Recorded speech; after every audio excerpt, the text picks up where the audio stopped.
73%, c'est le pourcentage de femmes qui avouent tromper leur mari parce qu'ils ne s'impliquent pas assez dans les tâches domestiques. C'est étrange, non? C'est étrange de prendre un amant plutôt qu'une femme de ménage. Surtout qu'une femme de ménage, c'est déductible des impôts, alors qu'un amant, non. Donc, même si l'amant te fait grimper au rideau, ce qui est quand même plus pratique pour nettoyer les vitres, l'amant n'est pas censé vider le lave-vaisselle, passer l'aspirateur, trier le linge et le repasser. Ou alors, c'est comme dans la chanson d'Anne Sylvestre. Au début, tout feu, tout braise, il était gentil. Quand il se mettait à l'aise, il refaisait le lit. Il me disait, tu es belle, après comme avant. Il descendait la poubelle en repartant. Ou alors, faut prendre un homme de ménage, une sorte d'amant de Lady Chatterley, qui te dépoussière en même temps que les meubles du salon, qui s'occupe de ta pelouse, tu le déduis de tes impôts, et il rentre au trésor public. Un homme qu'aurait pu chanter Patricia Cass. Mon mec à moi, il me nettoie les jointures, il me bouffe le gazon et me retourne dans le lit, il me fait l'amour comme il vide les ordures. En fait, on a l'impression pour ces femmes que si elles s'éclatent au pieu, elles s'en foutent un peu du ménage, non? Il y a quand même de la colère en dessous.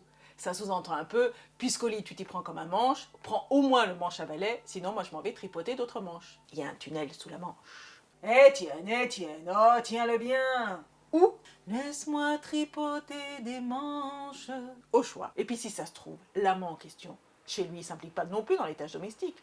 L'homme c'est plutôt le contraire. Bobonne ça le fait pas rêver. Si la femme est obsédée par les tâches ménagères, il va astiquer ailleurs. En fait je pense que si les hommes ne participent pas aux tâches ménagères, c'est pas du tout pour nous emmerder. C'est juste parce que ce qui est dehors est dedans. Ils ne peuvent pas nettoyer l'appartement ou la maison si c'est le bordel dans leur petite tête. Pour qu'un homme puisse vous annoncer calmement « Pour laisser ma femme reposer, très souvent je fais le marché et la cuisine. Je range, je lave, j'essuie, à l'occasion je pique aussi à la machine. » Faut déjà qu'il ait fait un peu de travail sur lui, non? Et pareil, faut arrêter de penser que depuis que les femmes sont libérées, les hommes sont paumés. Je suis de plus en plus persuadée qu'ils l'ont toujours été, mais que maintenant, ça se voit. Avant, ils rentraient chez eux, tout était nettoyé, balayé, astiqué, casa toujours pimpant. Tout allait bien, puis un jour on leur a dit « À vous !»« Help, I need somebody, help !» Les thèmes récurrents sont la tasse à café qui traîne et le slip sale. Allez, un peu de psychologie à deux balles. Le café, c'est ce qui réveille.